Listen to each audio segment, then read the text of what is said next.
Hey, guys. The attendance was 19,800. Was sold out. Gate was 11.3 million. Fight of the night, Royval versus Van.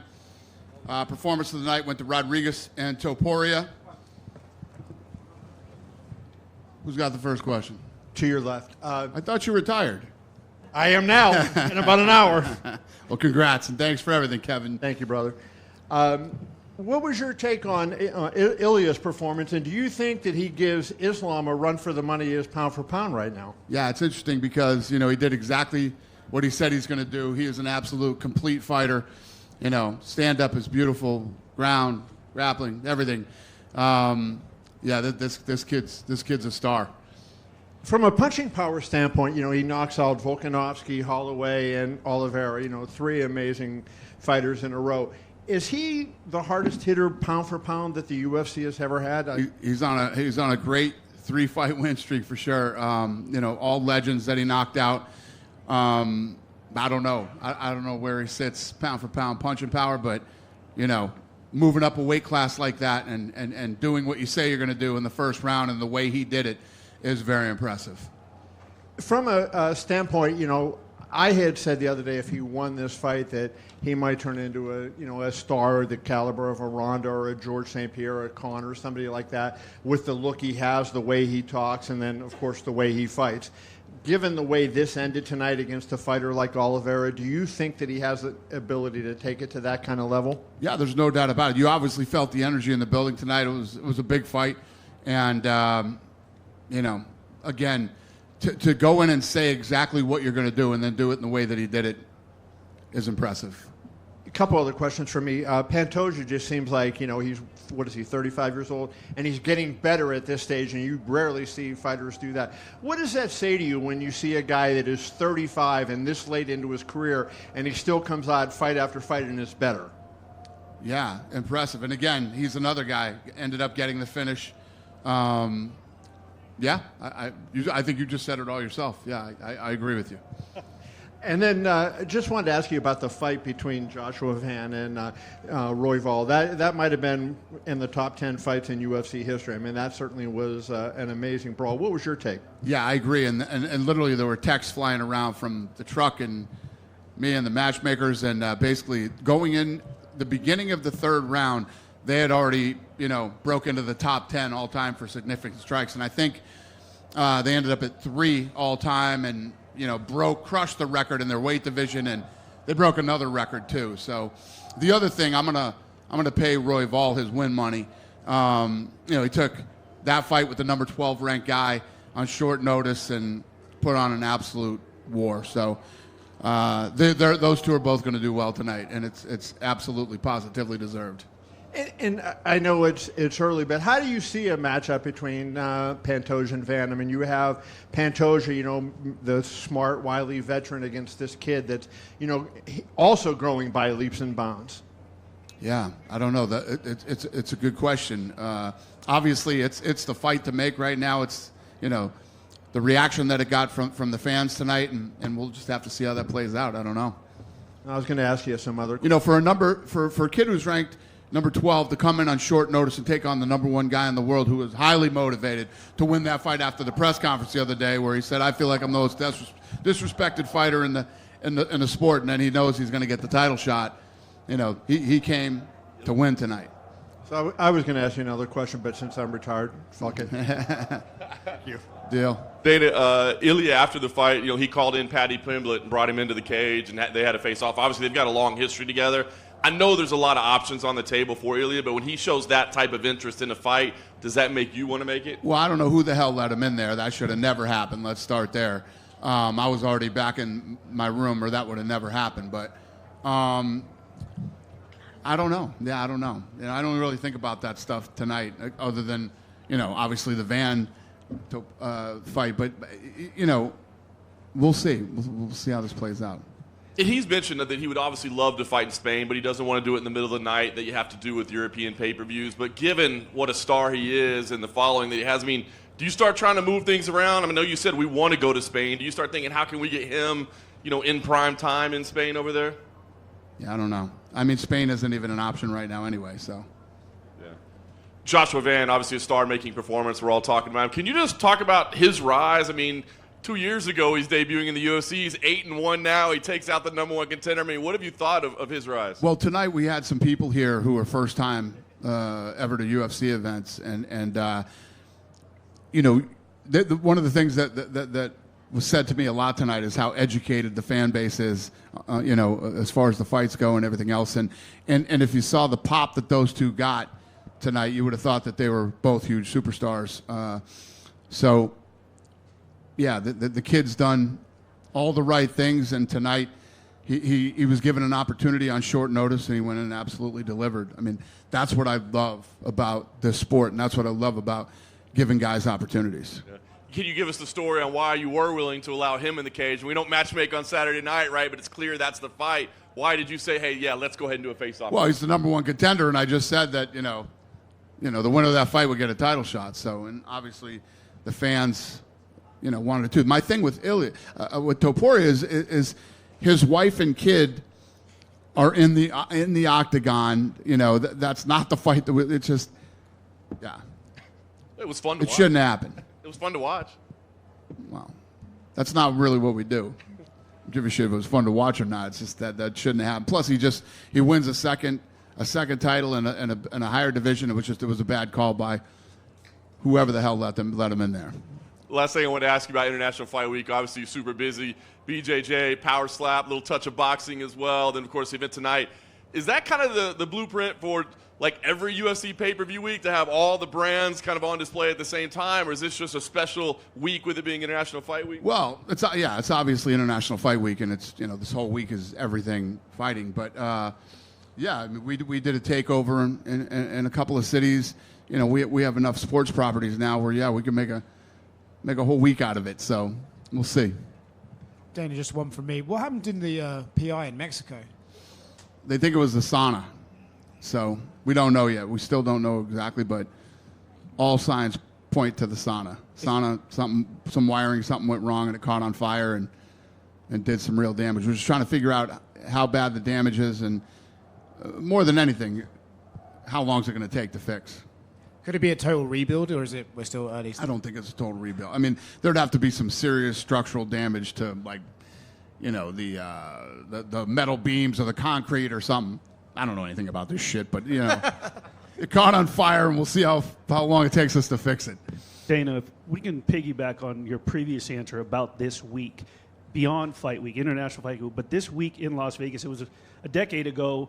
June was a little bit of a slower month, but it started last Sunday. We've had nothing but eyes on Las Vegas, whether it's WNBA with Caitlin Clark here, the groundbreaking for the A Stadium, then International Fight Week, Canelo Crawford.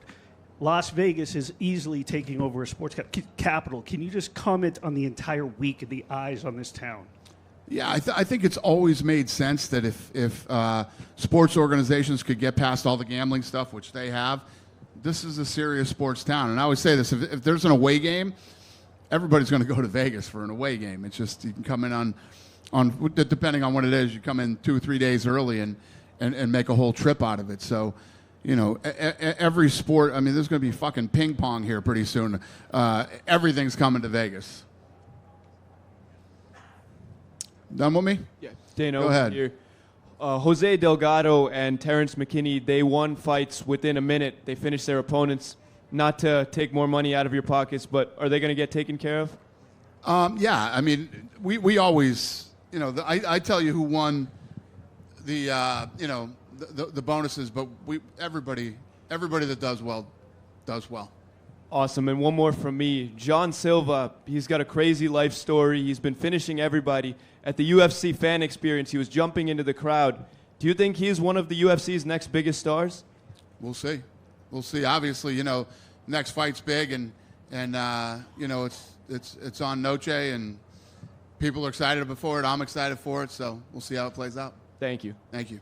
Dana, Yep. to your right. Yeah. Is there a medical update on Jack Hermanson? Because that was a pretty... Yeah, that was a nasty one.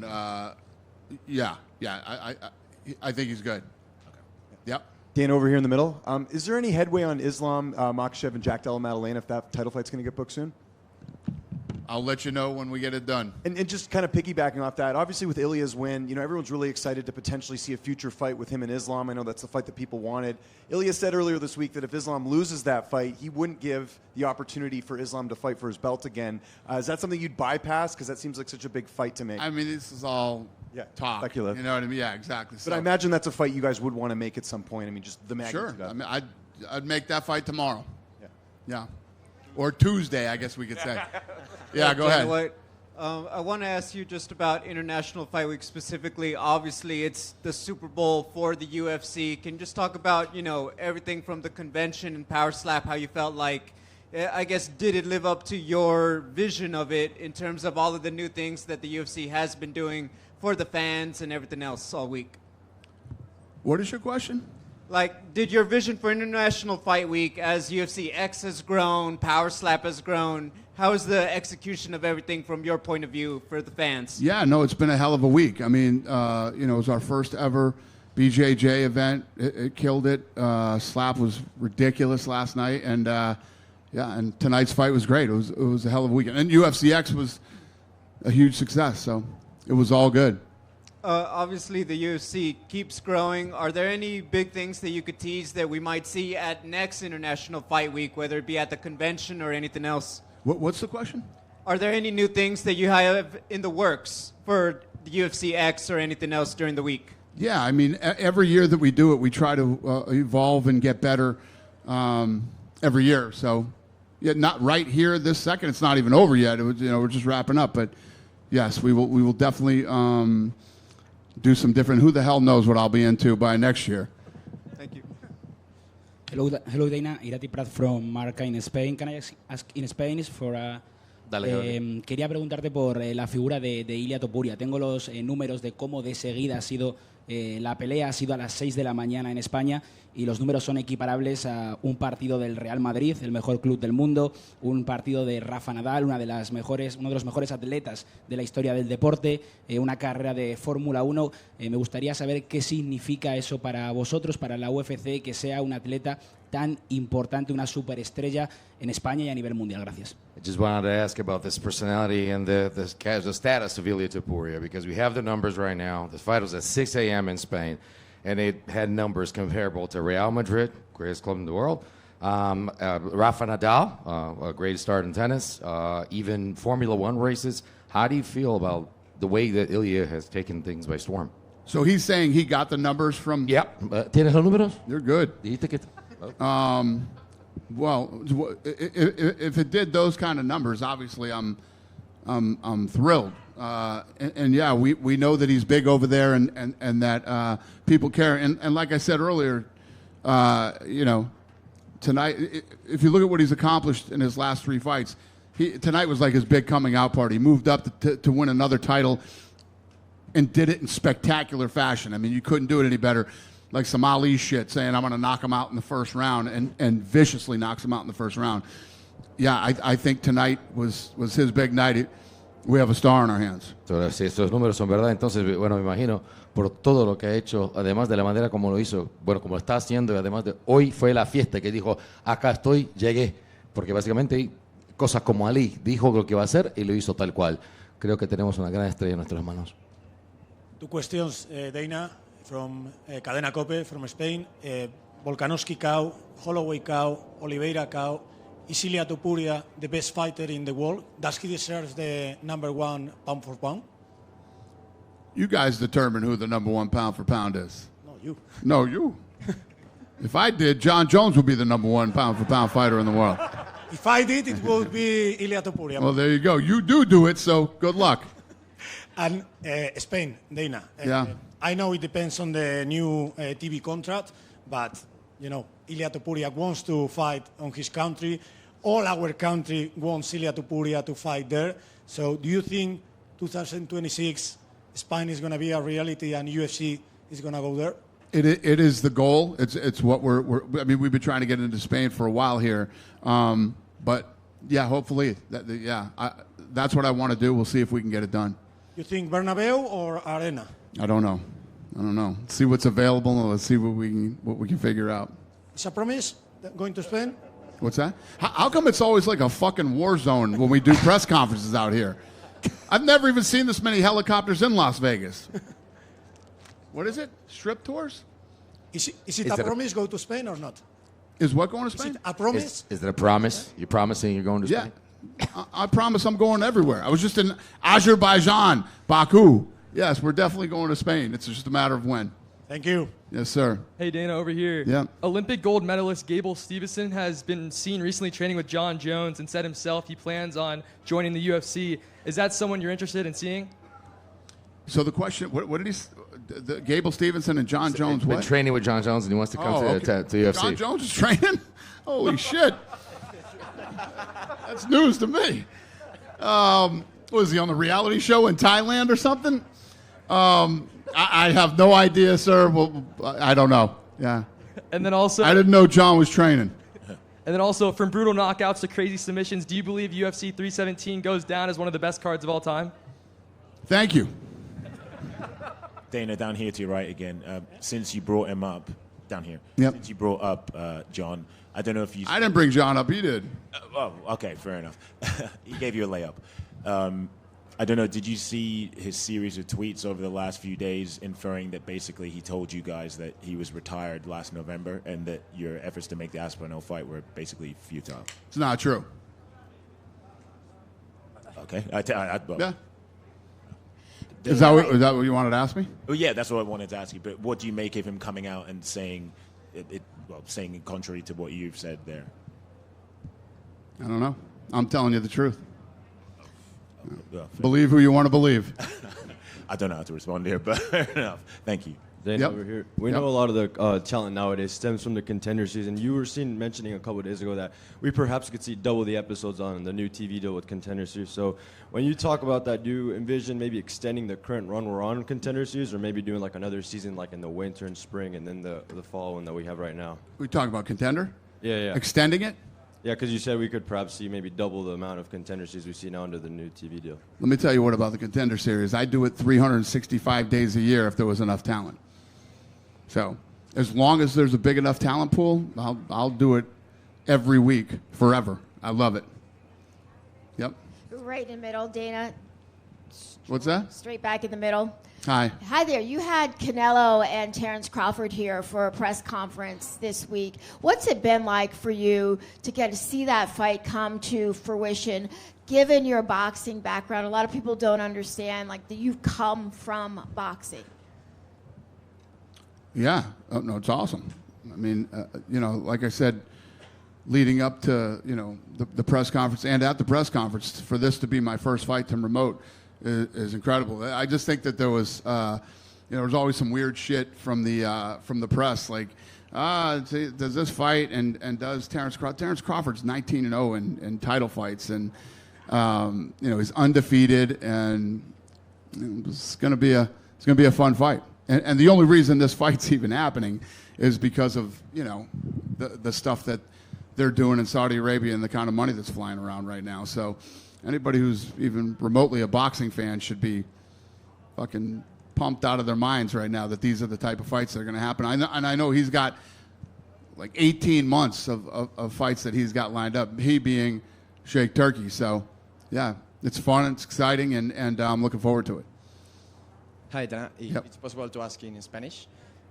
Ilia Topuria siempre habla de que es un peleador que representa la nueva generación de peleadores en la UFC. Obviamente han pasado muchas leyendas por la compañía, pero parece que él es algo único, un peleador que nunca hemos visto, que domina todas las áreas del juego. Y él siempre lo dice, ¿no? Que es un peleador único. ¿Compartes tú esa opinión? Porque al final tiene 28 años. Parece que aún no ha entrado en su prime físico. ¿Dónde le ves al techo a Ilia Topuria? Ilia Topuria has said that he represents a new generation of MMA fighters, and many legendary fighters have been around the block. But this seems to be a guy who's complete, is getting the results, and he's only 28 years old. Where do you rank him right now in that situation? I mean, is he really coming? You'd like to know your opinion as the face of the new generation of MMA. Yeah, like I said tonight, I mean, he solidified himself tonight as a superstar. If you look at the three knockouts that he's coming off over absolute legends, I mean, I would have to agree with him. Creo que estoy de acuerdo con él porque se ha puesto en una posición muy sólida de la manera como ha hecho. Mira contra 3 leyendas, contra quien ha peleado y con knockouts. O sea, creo que estoy de acuerdo con Ilia. Thank you, Dana. Thank you. Dana. Yeah. With Arman Sarukian weighing in as the backup, is he getting back in the good graces with you and the? Well, it's not about getting back in the good graces. It's about, the guy had the opportunity to fight for a title and didn't make weight. It's just, you couldn't fuck up anything worse than that. But he proved, now that he's not fighting for the title and he was here as a backup fighter, he made weight. So it's definitely a step in the right direction. And staying in that division, Justin Gaethje said that if he doesn't get a title shot, that he'd be thinking about retiring, and that he's basically inferring that you guys owe him a favor for him stepping in for UFC 300. I just wanted your thoughts on that. Listen, everybody has their opinions on. Listen, if you're thinking about retiring, you know how I feel about that. You should probably retire. We love Justin Gaethje, and Justin Gaethje did step up, and he's been an exciting, fun fighter to have here in the UFC. But to say, hey, listen, unless you give me a title shot, I'm retiring. That's pretty wacky. Thank you. Yep. Thomas Miller was here tonight. Obviously, we all want to see Tom back in the cage. He recently said that Cyril Gane deserves a correction. He said he got some unfinished business with Cyril Gane. Is Cyril Gane versus Thomas Pinol the fight you want to make for the return of Thomas Pinol? Gane Aspinall. I don't know. When we figure it out, we'll let you guys know. Happy 4th of July, everybody. Take care. Dana, one last one. Every time I stay around for one more, it's a fucking disaster. What do you got? Can't wait to hear this. Peyton Talbot tonight showed a pretty clear improvement since the Barcelos fight, especially in his grappling. What do you make of him as a prospect now, showing that kind of quick turnaround from his first loss? You just salvaged all the bad last questions there. It's a great one. Yeah, what an incredible fight. That one was looking like fight of the night until. Great. This is insane. And I got a question. T-Mobile and MGM, when are you going to build a real fucking building out here so we're not in a tent? This is crazy. How long's this been going on and we're in a fucking tent still? What did he say? This summer? Huh? For Canelo Crawford. For Canelo Crawford? I like. Is that an official statement from MGM and T-Mobile? So, great question. Both those kids looked dynamite tonight. It was a great fight. And I don't know what you were asking me about Peyton, but he looked incredible. And, yeah, I'm excited to see, what that kid does in the future. I'm excited to watch him grow and compete here. And thank you, sir, for making a great last question and not making me regret to take it. Happy 4th, everybody.